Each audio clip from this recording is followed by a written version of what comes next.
Word is the next Battlefield game is getting its big reveal this summer, like maybe just a few weeks away. And if you caught EA's recent investor call, their CEO Andrew Wilson dropped some hints that October or November 2025 could be when it hits. We've also got some concept art to unpack, a bit of leaked gameplay chatter, and an update from Battlefield Labs that's got me extremely curious about what they're cooking up. So let's break it all down and see exactly what's coming. This reveal is a big one. EA's confirmed it's happening this summer. Andrew Wilson called it a highly anticipated moment during their investor call. If you think back, Battlefield 2042 dropped its trailer in June, so we could be looking at that again. Now you're probably thinking, what is all on the table for the reveal? Well, obviously the official title, a cinematic trailer that'll get your heart racing, and maybe some early gameplay bits. But I'm really hoping that we're going to see a solid release date too, but I guess we'll see. Speaking of dates, October or November 2025 feels like really the sweet spot for a drop. Wilson said the drop is locked for the fiscal year of 26. That's anywhere from April 2025 to March 2026. So it's a little bit of time there, but he's hinted at the fall because GTA 6 got pushed to May of 2026. That really leaves the holiday window wide open, and Battlefield's always done well around then. He even said the launch window's clear now with less competition, making sense because fall's when you got that time to game and it's prime season for big releases. But as we know, Battlefield launches can be a bit of a roller coaster. Battlefield 2042 had its highs, but it stumbled hard out of the gates. I was so disappointed, as most people were. So I'm really excited for the new Battlefield, but I'm also trying not to get my hopes up too high just yet. Next up, let's talk about this concept art for the Capstone map. It's set in the Tajikistan mountains, and it looks absolutely unreal, with massive peaks in the background, sandbags and Esco walls scattered around, and the 3 attack choppers ripping through the air. It's got that gritty, old school Battlefield 3 energy, and I'm so excited for it. There was also some leaked playtest footage floating around a few weeks ago, and it lines up with this map. Let's talk about those mountains though. They aren't just pretty, they really set this intense, almost cinematic vibe. Unfortunately, you can't climb them,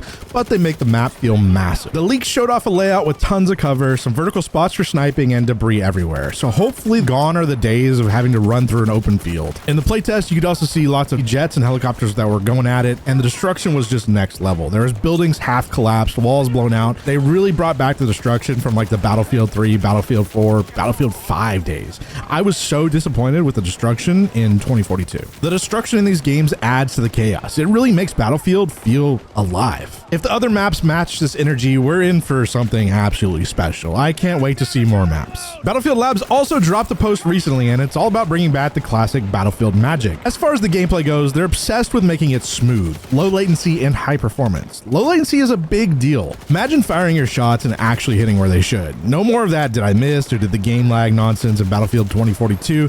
It had so much of this, and it can get very annoying very fast. The next thing the labs mentioned was movement. They're testing crouch sprints, combat rolls, vaulting, and stuff that keeps you moving without feeling like a 500-pound gorilla. It's all about finding that sweet spot where it's fast but still tactical, not just sliding around like we're playing Apex Legends or Call of Duty or something. Finally, they talked about my favorite part, the destruction. Apparently in the playtest, they've already blown up over 1 million objects. One story even mentioned a helicopter smashing into a building, causing it to fall down. I feel like the destruction is going to play a big part in this game. It's not just for show. Crumbling walls and wrecked cover can change how you play each game. So far, they've done 4 playtest sessions with players in Europe and North America, and so far the community feedback has been good. They keep saying that they're validating the systems, which makes me think that they're confident in the foundation, but still want to test some things. It's also worth mentioning that starting this May, Labs is going global. Asia's getting in on it too. On the investor call the other day, Andrew Wilson really did get candid. He said that we've always worked with the community, but we haven't been as close as we should have. That's literally EA admitting that they've messed up before, and we all know how 2042's launch went.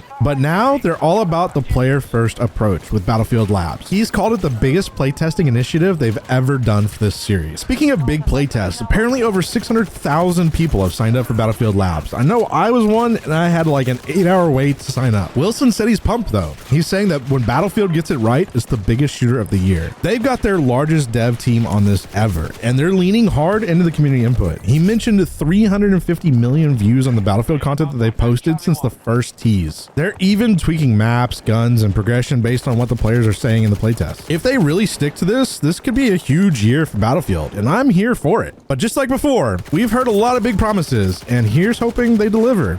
because if not, it's going to be 2042 all over again. One last thing I want to talk about is the potential for a beta. Rumors are it might drop around August or September. It fits the typical pattern summer reveal, beta a couple months later, and then launch in the fall. So it'll probably happen around then. Betas are just amazing. You get to feel it out. You get to see what clicks. You get to tell EA what's off before it's locked in, assuming they stick to the whole player first approach. But here's a heads up. If pre-orders show up after the reveal, you might want to sit tight for a bit. I know those pre-order bonuses can look tempting, but recent Battlefield launches have been shaky. Battlefield 2042 had some great ideas, but it was a mess early on. I pre-ordered that one and I regretted it for a bit. So learn from me. Play the beta first, check out some reviews. If it's awesome, then great. But if it's a buggy mess, then you've dodged a bullet. I really did learn that one the hard way, but you can help me recover that $120 by dropping a comment on this video and subscribing for more Battlefield content. So that's everything in the next Battlefield. Summer reveal coming in the next couple weeks. Fall 2025 feels like a likely drop date, and it's got a shot at being the comeback that we want after Battlefield 2042. What's your take? Are you excited? Skeptical? Both? Let me know in the comments, especially if you're hoping for a Battlefield Labs invite to the alpha test. Thanks for watching.